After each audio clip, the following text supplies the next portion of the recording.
Госпоѓо Висара, вие сте биле, тука е запишано, директор на Малмед во периодот помеѓу 19-та и 20-та година, што ве става во актуелна позиција во период кога се агрегираат најголемите долгови на клиниката за радиотерапија и онкологија, во кое што знаете дека се отстапува условниот буџет на клиниките за правење на една групна набавка на медикаменти, така наречена биолошка терапија, која што всушност е причинителот за агрегирање на долгота, дополнително и други работи кои што слегуваат со дистрибуцијата на лекот во клиниката и така натаму.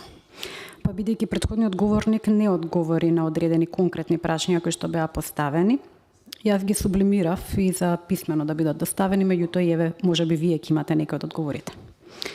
Кои веледрогерии вршеле увоз и дистрибуција на биолошка терапија во периодот додека сте вие директор?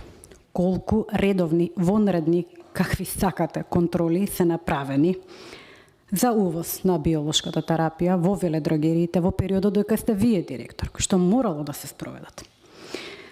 Дали се најдени некакви неправилности, какви, кои неправилности, во која веледрогерија, на кој датум, за која серија, ако сакате да бидеме толку прецизни? Ти го направив тоа прецизен хаос. Што е преземено прецизно во врска со контролите направени во веледрогериите на секој датум на кој што е направено, доколку е најдено нешто кое што било невообичаено и по прашање на контрола и по прашање на количини. Знаете, овој долг е агрегиран како резултат на реверси, без договори. Каде доаѓа Малмед? Малмед доаѓа во моментот кога можело да влезе во веледрогерија и да види дека фалат количини. Настрана од фактот што се појавувале и медиумите изјавиле серии плюс, серии минус, кои што завршувале во судски процеси.